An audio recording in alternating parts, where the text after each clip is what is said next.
Yesus lebih besar, Yesus lebih besar di dalamku, di dalamku. Yesus terlebih besar, Yesus lebih besar di dalamku selama-lamanya. Yesus lebih besar, Yesus lebih besar di dalamku, di dalamku. Yesus terlebih besar, Yesus lebih besar di dalamku selama-lamanya.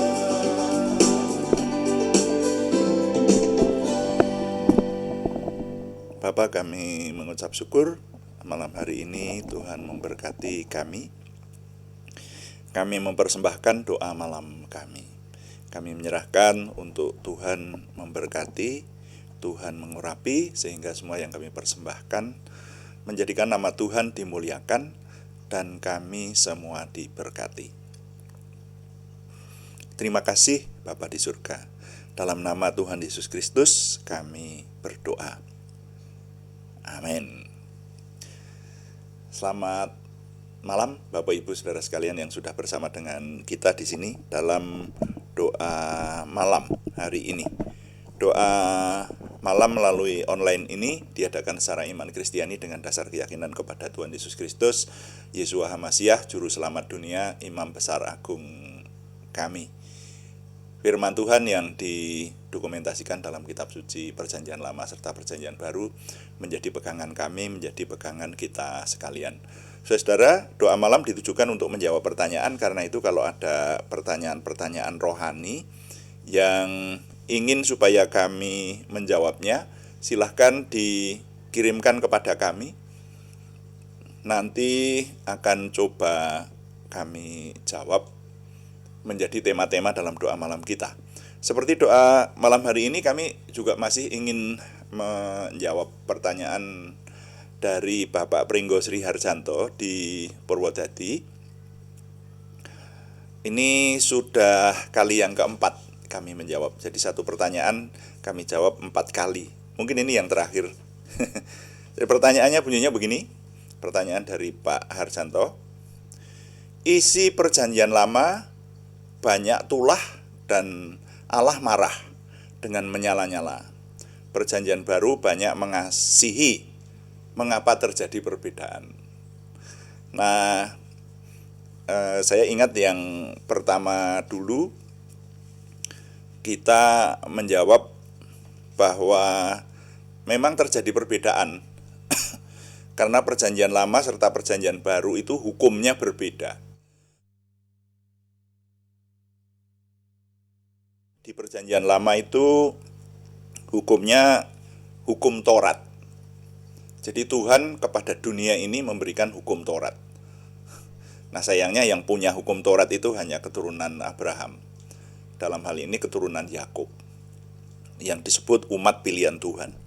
Sehingga seluruh dunia tidak tahu mana yang baik dan mana yang buruk menurut Tuhan itu, waktu itu saudara. Sehingga selain keturunan Abraham, itu manusia bertindak sesuai dengan kemauannya sendiri. Maka kita melihat di Perjanjian Lama itu manusia dinilai semuanya jahat di hadapan Tuhan. Kecuali yang memiliki hukum Taurat, yang sudah diberi Tuhan hukum Taurat, yaitu umat pilihan Tuhan, keturunan Yakub. Nah, lalu yang kedua, kami menjawab untuk memahami hukum Taurat. Ya, itu sejarah turunnya hukum Taurat sampai ternyata hukum Taurat gagal, tidak bisa menolong manusia. Padahal Tuhan maunya menolong manusia. Tuhan sangat mengasihi manusia ciptaannya itu. supaya dapat berhubungan kembali, dapat kembali kepada Tuhan begitu. Tapi ternyata tidak bisa. Hukum Taurat bahkan umat pilihan Tuhan saja banyak yang gagal. Bahkan mungkin saya memperkirakan sebagian besarnya gagal, tidak dapat menuruti hukum Taurat itu secara persis. Jadi manusia banyak yang tidak bisa kembali kepada Tuhan. Ya, pada akhirnya mengalami kematian kedua, yaitu di tempat hukuman yang menyala-nyala itu karena manusia berbuat sekehendak hatinya. Jadi buah dosa adalah maut, itu jelas. Nah itu. Nah, kemudian yang ketiga, kami menjawab dari hukum Taurat kepada hukum kasih. Kita memperdalam hukum kasih yang terakhir kemarin ya. Jadi jawaban kepada Pak Harjanto, di Perjanjian Baru sampai dengan zaman kita sekarang ini yang berlaku hukum kasih. Tidak seperti dulu lagi. Kalau Tuhan marah, Tuhan memberikan tulah seperti itu, sehingga umat pilihan Tuhan saja, sekali lagi kita mengingat di bilangan pasal sekitar 24 itu, pasal 24, bilangan 24. Dalam satu hari tewas 23.000 orang terkena tulah Tuhan. Itu di Perjanjian Lama. Kalau di Perjanjian Baru sudah tidak kita dengar lagi tulah Tuhan yang mengerikan seperti itu. Nah, tapi di Perjanjian Baru yang berlaku hukum kasih. Nah, kemarin kita sudah mendalami hukum kasih itu disampaikan oleh Tuhan Yesus sendiri dan didokumentasikan dalam beberapa bagian kitab Injil, antara lain yang terkenal di Matius pasal 22 ayat 37 sampai 40. Ya, kasihlah Tuhan Allahmu dengan segenap hatimu, dengan segenap jiwamu, dan dengan segenap kekuatanmu atau akal budimu. Itulah hukum yang terutama dan yang pertama. Dan hukum yang kedua yang sama dengan itu ialah kasihilah sesamamu manusia seperti dirimu sendiri. Nah, ini hukumnya begitu. Dan Tuhan juga mempraktekkan, Tuhan memberikan kasih-Nya. Jadi keadilannya tidak menonjol seperti di Perjanjian Lama. Kalau di Perjanjian Lama itu yang ditonjolkan keadilan Tuhan. Tapi kalau di Perjanjian Baru kasih-Nya. Nah, sehingga sekarang ini apa-apa yang kita lihat faktanya Tuhan sangat mengasihi manusia. Manusia bertindak berdosa sampai di luar batas seperti itu juga Tuhan tidak memberikan tulah. Jadi Tuhan lebih sabar gitu loh sekarang ini. Lebih menanti supaya manusia itu memahami, menyadari, mengerti, sehingga manusia bertobat. Jadi Tuhan sabar menanti untuk manusia bertobat. Seperti itu. Kalau dulu enggak bertobat, dilibas dengan tulah Tuhan. Seperti itu. Nah itu Pak Har. Jadi kita sekarang hidup di Perjanjian Baru. Nah, jadi perbedaan mengenai hukum itu. Sehingga kita yang di Perjanjian Baru ini kalau menurut saya itu justru kita harus lebih berhati-hati. Kalau zaman dulu kita bisa melihat contoh-contoh orang yang mencuri dirajam batu sampai mati.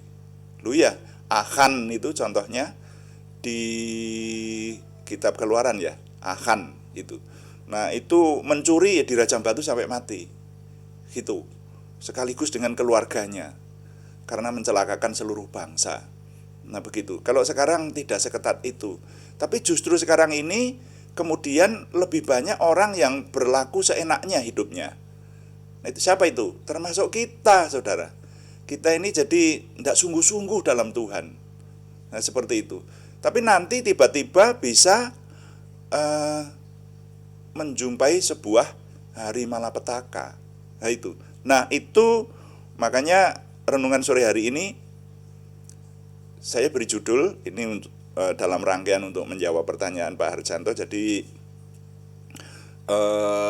sekalian gitu loh, saya sampaikan sekalian. Judulnya memahami waktu Tuhan. Judul renungan sore hari ini memahami waktu Tuhan. Ini rentetan bagaimana kita mencermati perbedaan Perjanjian Lama dan Perjanjian Baru itu loh, supaya ada gunanya buat kita merenungkan ini nilainya apa gitu loh buat kita.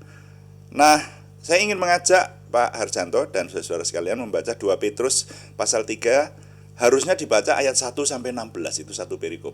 Ya, tapi saya hanya ingin membaca ayat 10 sampai 15 saja. Yang kaitannya yang ingin saya tekankan. 2 Petrus, surat 2 Petrus pasal yang ketiga ayat 10 mulai. Saya baca untuk kita sekalian firman Tuhan. Tetapi hari Tuhan akan tiba seperti pencuri.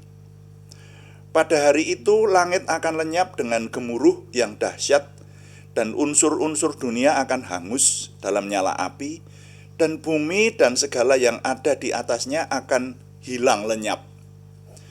Jadi, jika segala sesuatu ini akan hancur secara demikian, betapa suci dan salehnya kamu harus hidup. Yaitu kamu yang menantikan dan mempercepat kedatangan hari Allah. Pada hari itu langit akan binasa dalam api, dan unsur-unsur dunia akan hancur karena nyalanya. Tetapi sesuai dengan janjinya, kita menantikan langit baru dan bumi yang baru, di mana terdapat kebenaran. Sebab itu saudara-saudaraku yang kekasih, sambil menantikan semuanya ini, kamu harus berusaha supaya kamu kedapatan tak bercacat dan tak bernoda dan di hadapannya. Saya ulangi. Sebab itu saudara-saudaraku yang kekasih, sambil menantikan semuanya ini, kamu harus berusaha supaya kamu kedapatan tak bercacat dan tak bernoda di hadapannya dalam perdamaian dengan Dia.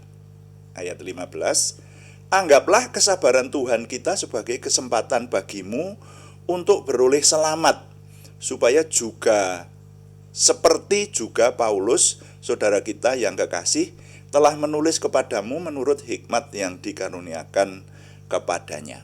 Nah, sampai di situ pembacaan saya. Saudara, saya berharap saudara memahami hal ini. Jadi saya akan mencoba menjelaskan memahami waktu Tuhan. Jadi di bacaan yang kita baca tadi, firman Tuhan menyatakan bahwa nanti akan ada hari Tuhan. Ya.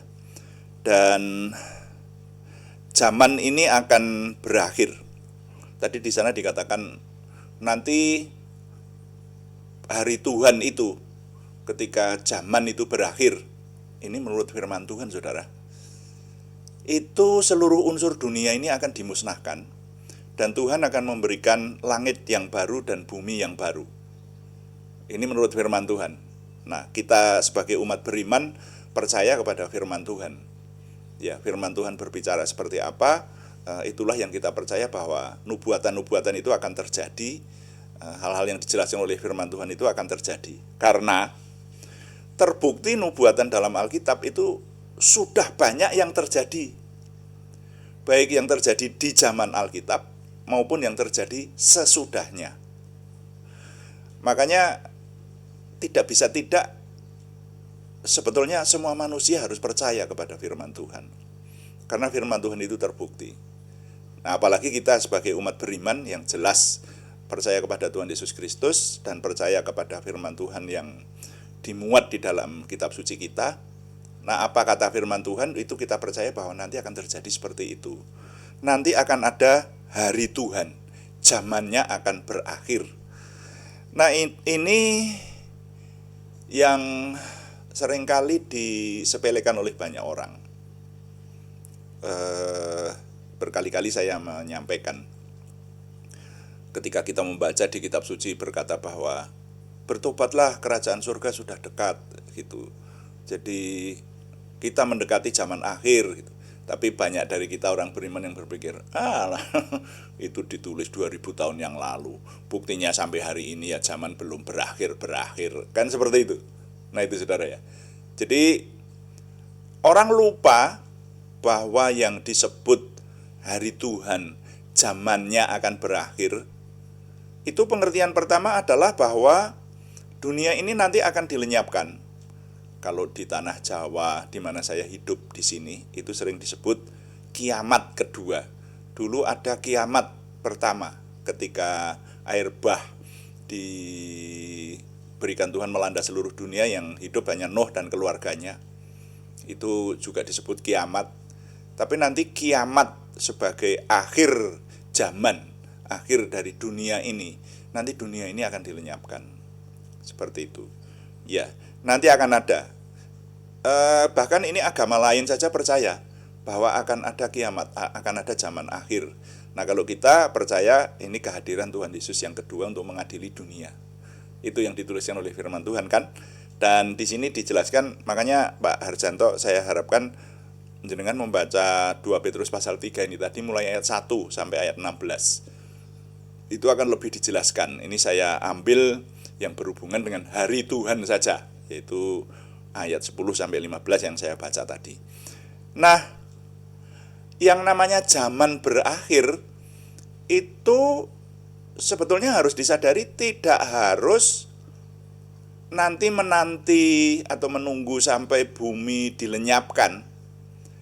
Kalau manusia itu sampai kepada batas usia, manusia itu dipanggil Tuhan, itu sebetulnya zamannya sudah berakhir bagi orang yang bersangkutan. Nah, ini yang saya ingin garis bawahi di sini. Makanya kita tidak boleh enak-enak gitu loh, saudara. Kalau kita enak-enak dan berkata bahwa wah kiamat masih jauh, dunia akan berakhir ini, udah sekarang lah. Apalagi kalau mengingat bahwa Alkitab menubuatkan nanti akan ada zaman antikris, segala penganiayaan besar itu. Nah, sekarang kan belum, ya. Oh, ini masih jauh, ini berarti itu. Tetapi kalau sudah sampai ke batas usia kita masing-masing, itu berarti zamannya sudah berakhir buat kita. Nah, gitu. Nah, ini padahal ini bisa terjadi kapan saja. Itu, saudara ya. Saya barusan kehilangan adik ipar saya, adik kami yang paling kecil malahan. Di antara 6 bersaudara, yang paling kecil. Ragil itu hanya sakit selama tidak ada 2 minggu di rumah sakit. Ya, tadinya sehat walafiat karena mau membicarakan punya kerja malahan, punya perhelatan itu. Sedang giat-giatnya untuk membicarakan untuk perhelatan yang direncanakan itu. Tiba-tiba sakit tidak ada 2 minggu dan dipanggil Tuhan. Ya, saya punya orang tua, mertua saya sendiri, itu bangun pagi, kemudian mandi, lalu sarapan, lalu membaca koran. Dari membaca koran, dia membaca koran di ruang tengah, ya. Kemudian pindah ke kamar, meletakkan punggung, separuh badannya masih di luar tempat tidur, separuh badannya di tempat tidur. Sudah tidak ada. Coba. Jadi zaman itu bisa berakhir kapanpun, saudara. Nah, sehingga ini yang ingin saya garis bawahi di sini, saya tekankan, memahami waktu Tuhan. Jadi sekarang ini zaman kasih karunia. Zaman kasih karunia ini tadi yang kita baca, marilah kita terima sebagai kelonggaran Tuhan. Tidak boleh lengah. Jadi kita harus menyadari bahwa keadilan Tuhan itu tetap. Jangan kita terbuai bahwa wah Tuhan Maha Kasih sekarang, orang berdosa ya tidak dihukum itu. Siapa bilang orang berdosa tidak dihukum? Kitab suci berkata bahwa upah dosa adalah maut, itu tetap tidak diubah. Gitu. Jadi kalau sekarang ada banyak orang yang berbuat jahat tidak dihukum, itu karena sekarang hukumnya adalah hukum perjanjian baru, zaman kasih karunia. Tapi kita jangan lengah, saudara. Jangan berlaku seenaknya dalam hidup ini. Keadilan Tuhan itu tetap. Dan mari kita mengingat hari Tuhan tadi. Hari Tuhan itu kapan kita tidak tahu. Jadi mari kita ingat dan memahami kehendak Tuhan. Kehendak Tuhan, sekali lagi saya mengingatkan, kalau kita sebagai orang beriman, maka kesetiaan dan ketaatan itu menjadi hal utama yang harus kita tekuni, kita tingkatkan dalam hidup keimanan kita, kesetiaan dan ketaatan. Hukum Tuhan yang mengatakan bahwa kasihilah Tuhan Allahmu dengan segenap hatimu dan dengan segenap jiwamu dan dengan segenap akal budimu, itu tidak main-main kita terapkan dalam hidup kita. Kita harus serius. Dipertanyakan hidup kita ini, apakah kita sudah mengasihi Tuhan dengan segenap hati, segenap jiwa, dan akal budi itu. Kalau kita dalam melakukan kewajiban kerohanian kita belum seperti itu, ya berarti belum serius. Dan kalau belum serius, saudara, orang bisa kehilangan keselamatan tuh. Nah, jadi kita harus sungguh-sungguh dalam hal ini mengasihi Tuhan dengan sungguh-sungguh itu. Kalau saya boleh menjelaskan lebih jelas lagi secara praktis, memiliki hati yang mengasihi, hati yang memiliki rasa takut akan Tuhan, mengasihi Tuhan dengan sungguh-sungguh, dengan segenap hati, jiwa, dan akal budi. Itu tidak main-main, ya. Lalu belajar terus kepada pengenalan akan Tuhan. Itu bukti dari kesungguh-sungguhan kita. Ada orang yang berkata bahwa saya setia kepada Tuhan, tapi tidak pernah belajar pengenalan akan Tuhan. Maka akhirnya itu hanya jatuh di bibir yang mengucapkan begitu saja. Kalau saya setia sama Tuhan, apapun yang terjadi, saya tetap setia kepada Tuhan Yesus Kristus. Tapi kalau tidak pernah belajar pengenalan akan Tuhan, setia kepada Tuhan itu berarti harus melakukan sesuatu. Melakukan sesuatu apa yang difirmankan Tuhan kepada kita, kita setia dan taat gitu. Bukan hanya ucapan saja, tapi harus memahami. Nah, tapi banyak orang yang pada akhirnya perilakunya tidak menggambarkan, tidak mewujudkan apa yang dia ucapkan, bahwa dia orang yang mengasihi Tuhan, tapi ternyata tidak mengasihi. Ibadah aja bolong-bolong, berdoa tidak pernah, membaca firman Tuhan tidak pernah. Mana yang begitu itu mengasihi Tuhan? Kalau orang yang namanya mengasihi itu bergaul lah dengan Tuhan, memahami apa yang Tuhan mau. Jadi